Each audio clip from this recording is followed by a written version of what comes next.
According to the Library of Congress, The Wizard of Oz is the most watched movie of all time, which makes sense because it's over 80 years old, was one of the first movies to be released in color, and presents a timeless story with iconic characters and songs. It reminds me of the animated features that would be released by Walt Disney, which is a reasonable comparison because this was made as a direct response to Walt Disney's Snow White and the Seven Dwarfs. For something that had production troubles and a less than stellar box office performance, it's amazing that The Wizard of Oz has remained in the pop culture discussion.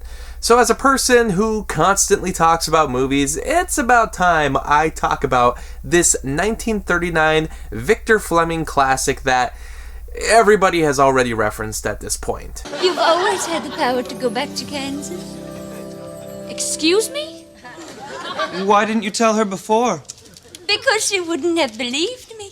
Are you out of your mind? And I think I'll miss you most of all, Scarecrow.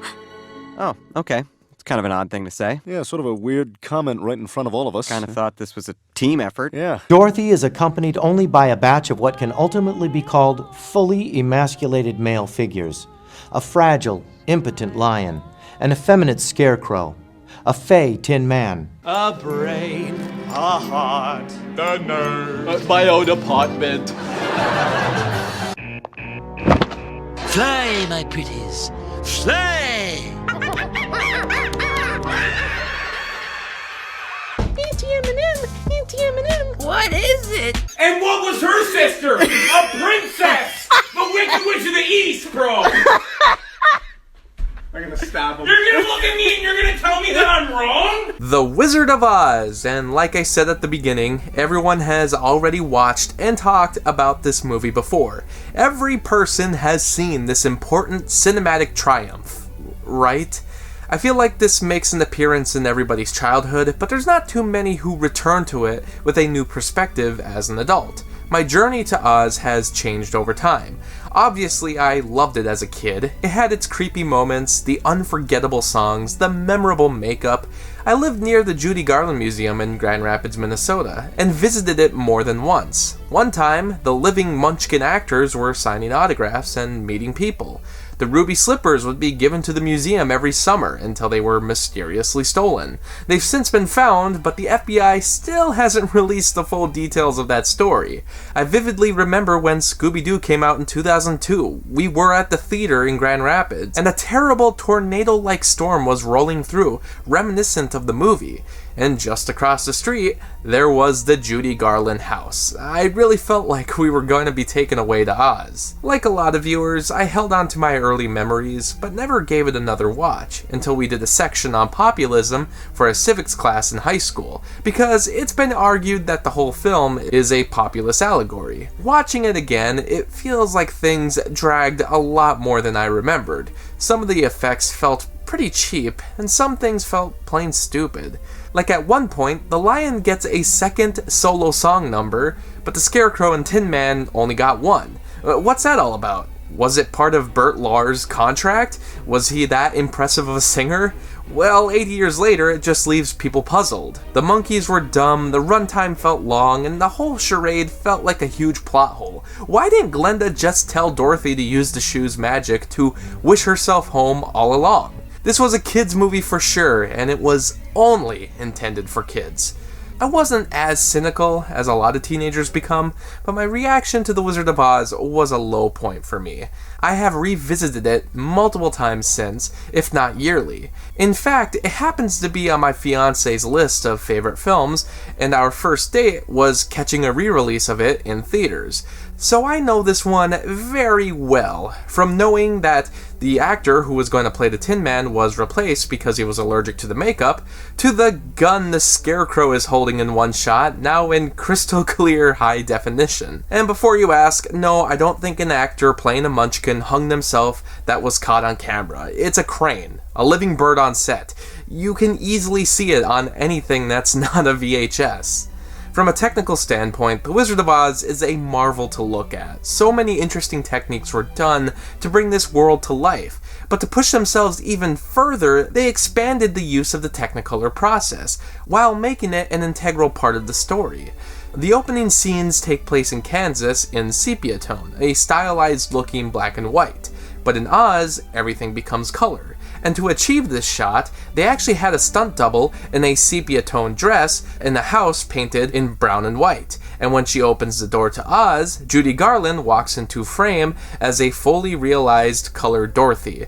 It's moments like this that make you appreciate the work that they went to for what amounts to about 10 seconds of screen time, especially when they have this silly edited cut only a few minutes later. The makeup is still out of this world. I can't believe this is only 1939 because they somehow perfected the look of these characters so much, it makes me wonder why even modern cinema can't make the fantasy designs look as good as they do here. The Scarecrow makeup in particular looks almost like a potato sack you'd see in a real-life Scarecrow. I still can't comprehend how it was done. The story is classic, the traditional journey where out-of-this-world personalities are met along the way. It takes a simple idea and invests all of its worth into telling it well. Everyone has distinct charisma.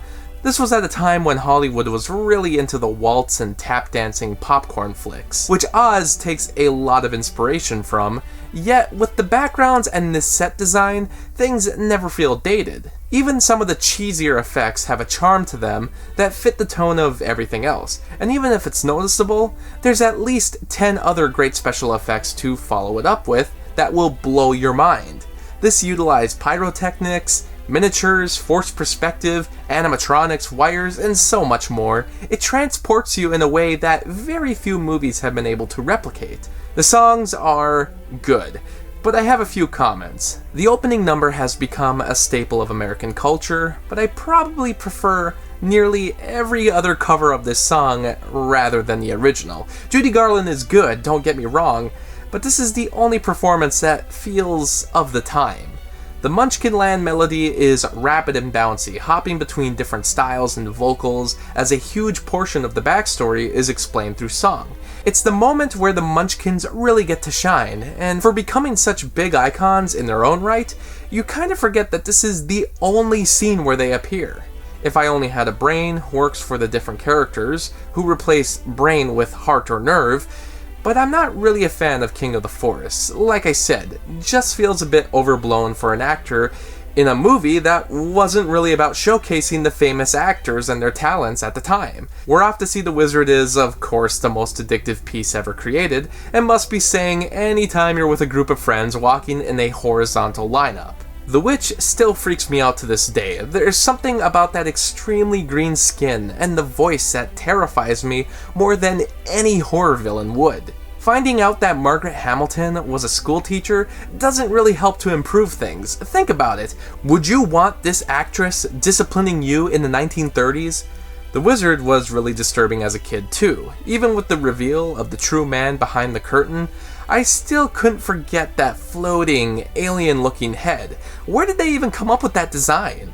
Surprisingly, a lot of the humor still works today, and there's even a few things that only an older audience would notice, like the fortune teller in Kansas, who's obviously duping Dorothy into running back home.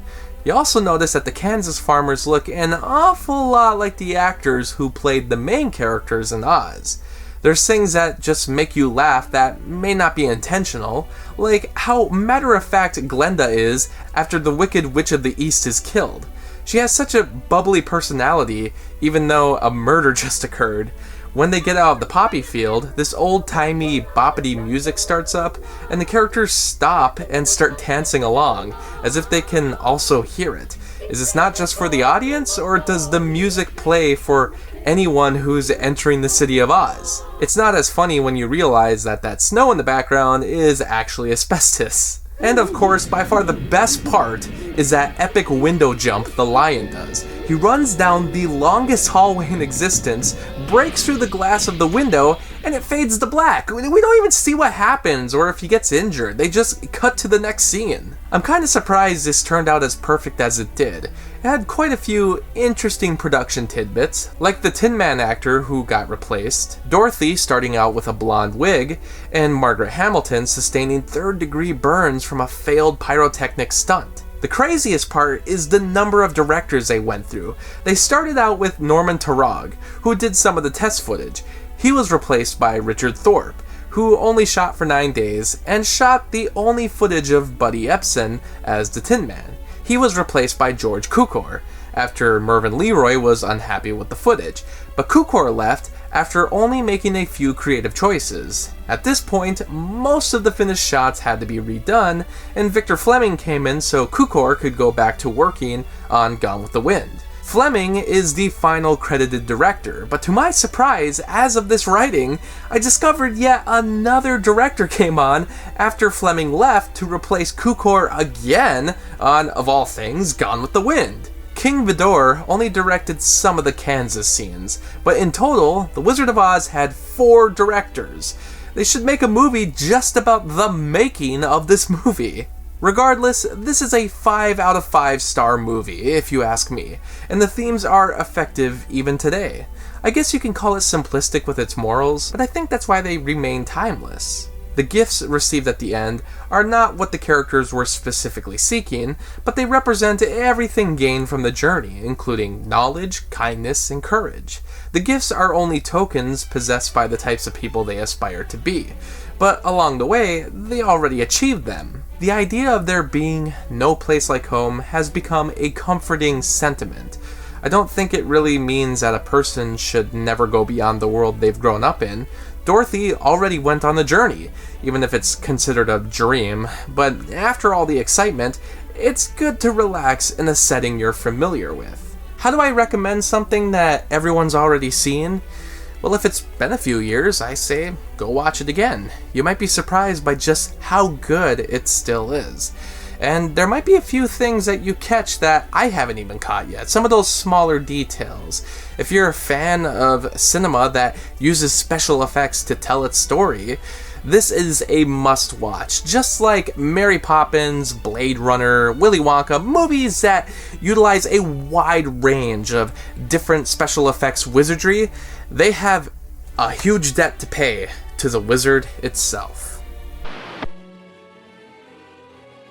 Special thanks to Anna for this Patreon request. Thanks for watching the video, and special shout out to Anthony, Anna, Kirsten, Lucas, Ryan, and Robert for the support on Patreon. By joining my Patreon, you can get exclusive videos and blogs, and for only $7, you can request your own movie review. I hope you stick around, cinephile, and have a happy, productive day.